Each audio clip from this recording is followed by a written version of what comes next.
B, a law school dropout, rushes into a Boston coffee shop bathroom, desperate to pee. The line's long and she's squirming. Ben, a finance guy with a charming grin, notices her struggle at the counter. He jokingly calls her his wife to let her cut the line, handing her a key. B bolts to the bathroom, but the key doesn't. She wets her pants in a panic. Mortified, she tries to blow-dry her jeans, but the dryer burns her leg. She yelps, and Ben, hearing her, asks if she's okay. "Big time okay," B shouts, laughing off her embarrassment. Ben, intrigued, asks her out. "I'm Ben," he says. "I'm B," she replies, her cheeks red but smiling. Their first date is magic. Over dinner, Ben learns B quit law school after a bad breakup with her ex, Jonathan. She's kept it secret from her parents, who think she's still studying.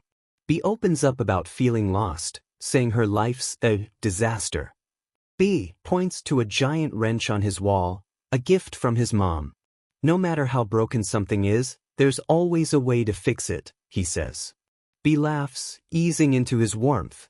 They talk all night, and B falls asleep on his couch, feeling safe. But when she wakes at dawn, panic hits. She sneaks out without a goodbye, scared of how much she likes him. 6 months later, BA's sister, Hallie, gets engaged to Claudia, whose brother, Pete, is Ben's best friend. At a bar, B and Ben run into each other, the air thick with tension. Pete introduces them, unaware they've met. "We know each other," Ben says coolly. B, stung by his tone, fires back. "The door's that way if you're sneaking out."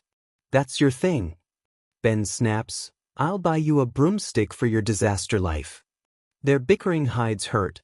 B thinks Ben ghosted her, while Ben's mad she left without a word. They part ways, vowing to never cross paths again, but fate laughs. Hallie and Claudia's wedding is set in Sydney, Australia, and both B and Ben get invites. At the welcome party, B arrives in a slinky dress, ready to have fun, but spots Ben across the room. They exchange curt nods, barely speaking. The party kicks off with a game where guests answer spicy questions to break the ice. Ben and B, paired up, turn it into a war, lobbing snarky jabs. Their chemistry crackles, but their grudges ruin the vibe, annoying everyone. The next morning, Pete's dad, Roger, and Claudia's mom, Carol, notice the tension. They hatch a plan to push Ben and B together, hoping to save the wedding from their drama. Roger pretends to forget his sunglasses on a sailboat, asking Ben and B to swim out and grab them. "Both of you," Carol insists, smirking. Ben, a weak swimmer, grumbles but follows B to the water. Halfway out, she struggles, gasping. B slows down, teasing, "You okay, or are we sinking?" Ben snaps, "I'm fine," but clings to a small boat they find. Exhausted, they climb aboard, catching their breath. B spots her parents nearby with Leo, another blind date they've arranged. She groans, hating their meddling. To dodge Leo, B pitches a wild idea. She and Ben should fake date. It'll fool her parents, stop the blind dates, and maybe make Margaret jealous enough to want Ben back. Ben, still stung by Margaret's flaunting, hesitates but agrees. "Fine, let's sell it," he says. They start acting lovey-dovey, holding hands and laughing loudly at the wedding events. At a beach day, Ben helps BA's dad, Innie, with his scuba gear, earning points. "Thanks for being nice to my dad," B whispers, noticing Margaret's eyes on them. Ben grins, just closing the deal. They stage a dramatic moment, with B yelling, "Jack, I'm flying," like in Titanic. The crowd eats it up. Later, during a hike, B trips and falls into a river. Ben dives in to save her, forgetting he's not a strong swimmer either. "Why'd you jump?" B sputters, laughing. "To save you," Ben yells, flailing. They cling to each other, shivering but alive. A passing boat spots them, but it can't get close due to the current. Ben dials a rescue line, and they're hauled onto a buoy, waiting for help. In the quiet, Ben admits he was hurt when B snuck out after their date. I felt fire with you and it scared me, he says. B confesses she left because she was falling too fast.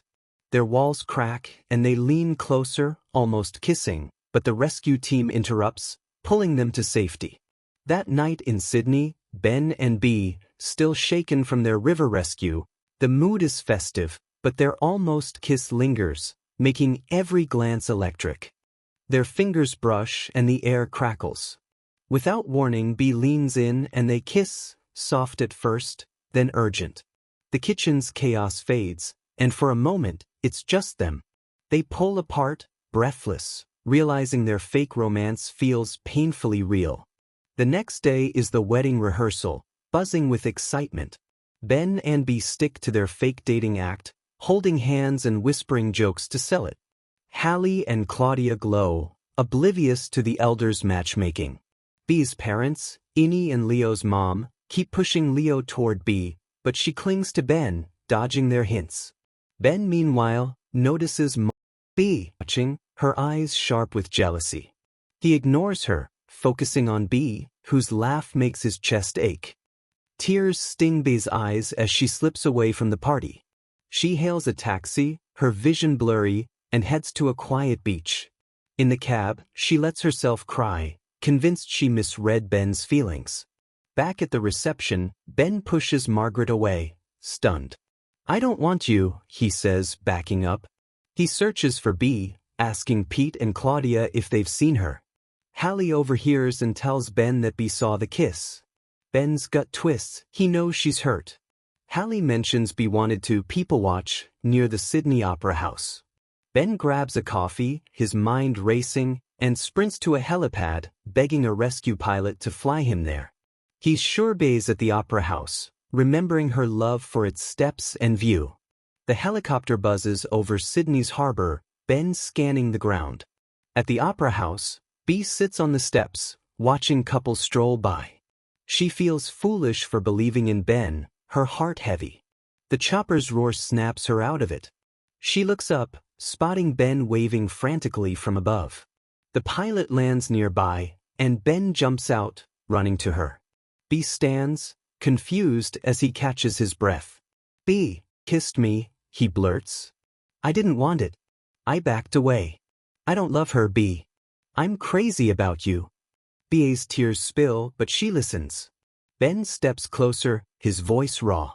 You scare the hell out of me because I've never felt this before. I'm all in.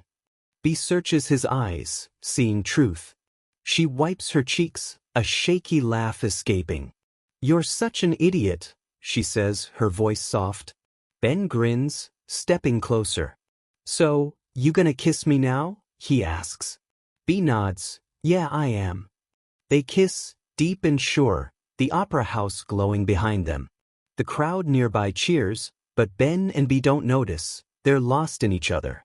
Ben takes her hand, promising, no more sneaking out. We're doing this for real. B smiles, her fears fading, ready to face whatever comes next. Back at the wedding, they rejoin the party, hand in hand. Hallie and Claudia beam, thrilled their plan worked. Roger raises a glass, claiming credit, while Carol rolls her eyes. BA's parents, seeing her happy, back off Leo, who shrugs and joins the dance floor. Margaret, sulking, leaves with Beau, no longer a threat. Ben and B slow dance, whispering about their future. B admits she's scared to tell her parents about law school, but Ben promises to be there when she does. They sway, the ocean sparkling under the stars, their fake romance now a real love story.